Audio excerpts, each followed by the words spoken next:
हरियाणा में विधानसभा चुनाव प्रचार जोर पकड़ चुका है और सभी दल चुनाव प्रचार में जुट गए हैं।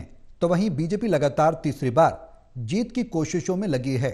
इसी कड़ी में केंद्रीय गृह मंत्री अमित शाह ने हरियाणा विधानसभा चुनाव से पहले पार्टी उम्मीदवार देवेंद्र बबली के लिए प्रचार किया और टोहाना की जनता से विकास के लिए उन्हें ही वोट देने की अपील की।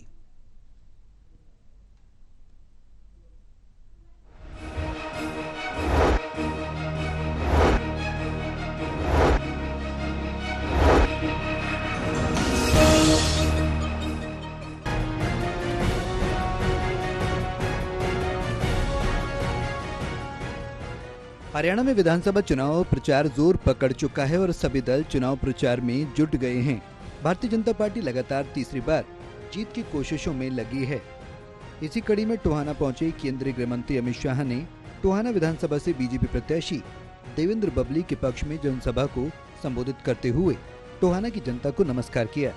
साथ ही बोले कि हमारा शेर जैसा प्रत्याशी देवेंद्र बबली के पक्ष में मतदान की अपील करने आया हूँ। हमारे बबली जी ने लक्ष्य रख दिया कि सबसे ज्यादा लीड से जीतना है।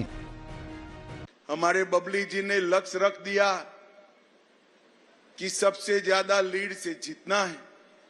तो ये 15-20 हजार लोगों से ये पूरा हो जाएगा क्या?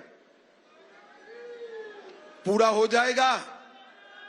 अरे यार, क्या मुझे मूर्ख बनाता हूं? मैं बनिए का बेटा हूं, गणित आता है मुझे।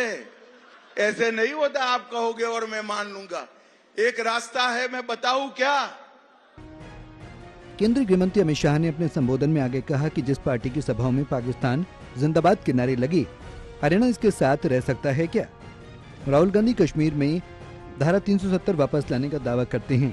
कांग्रेस की सरकार ने दिल्ली के दामाद को खुश करने के लिए हरियाणा के किसानों की भूमि को कौड़ियों के भाव में दे दिया। हुड्डा साहब की सरकार में डीलरों और भ्रष्टाचारियों का दबदबा था। नेशनल कॉन्फ्रेंस के साथ जाकर कश्मीर में कहते हैं हम धारा 370 को वापस लाएंगे, हम सारे आतंकवादियों को छोड़ देंगे। मुझे बताओ टोहाना वालों, धारा 370 वापस लानी चाहिए क्या? जोर से बोलो, लानी चाहिए क्या? आतंकवादियों को छोड़ना चाहिए क्या? अरे राहुल बाबा, आप तो क्या, आपकी तीसरी पीढ़ी भी आ जाए, धारा 370 वापिस नहीं आए। केंद्रीय गृह मंत्री अमित शाह ने विपक्ष पर जोरदार हमला बोला। उन्होंने कहा कि जिनको 10 साल से भ्रष्टाचार करने का मौका नहीं मिला, उनके मुंह से राल टपक रही है। आपको हरियाणा को इनके हवाले करना है क्या? भ्रष्टाचार मुक्त सरकार कांग्रेस दे सकती है क्या? जिनको 10 साल से भ्रष्टाचार करने का मौका नहीं मिला, वो सारे राह देखकर बैठे, उनके मुंह से लाल टपक रही। दिल्ली के कई दल्ले राह देखकर बैठे हैं, कब यहां कांग्रेस की सरकार आए। मुझे बताओ टोहाना वालों, ये हरियाणा को दल्लों के हवाले करना है क्या? जोर से बोलो, करना है क्या? आप मानते हो भ्रष्टाचार बगैर की सरकार कांग्रेस पार्टी दे सकती है क्या?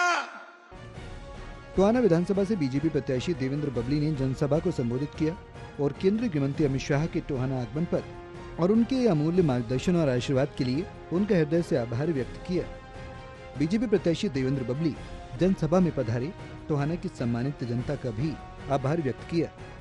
बीजेपी प्रत्याशी देवेंद्र बबली ने टोहाना की जनता से 5 तारीख को कमल का बटन दबाकर कमल को जिताने की ही अपील की। आपके आशीर्वाद से, आपके परिश्रम से, आपकी मेहनत से 5 तारीख को जो चुनाव है, उस दिन कमल के सामने वाला बटन दबाकर आपने अपने भाई बेटे देवेंद्र बबली को अपना आशीर्वाद देना है। और आपने ये सुनिश्चित करना है कि आज अमित शाह जी यहाँ आए हैं तो ये सीट ही नहीं, रतिया और फतेहाबाद, ये तीनों सीटें हम जीतकर माननीय अमित शाह जी के झोली में डालने का काम करेंगे। बहरहाल अब देखना होगा आने वाली 5 तारीख को टोहाना की जनता किस उम्मीदवार के पक्ष में अपना फैसला सुनाती है। Haryana desk, total TV.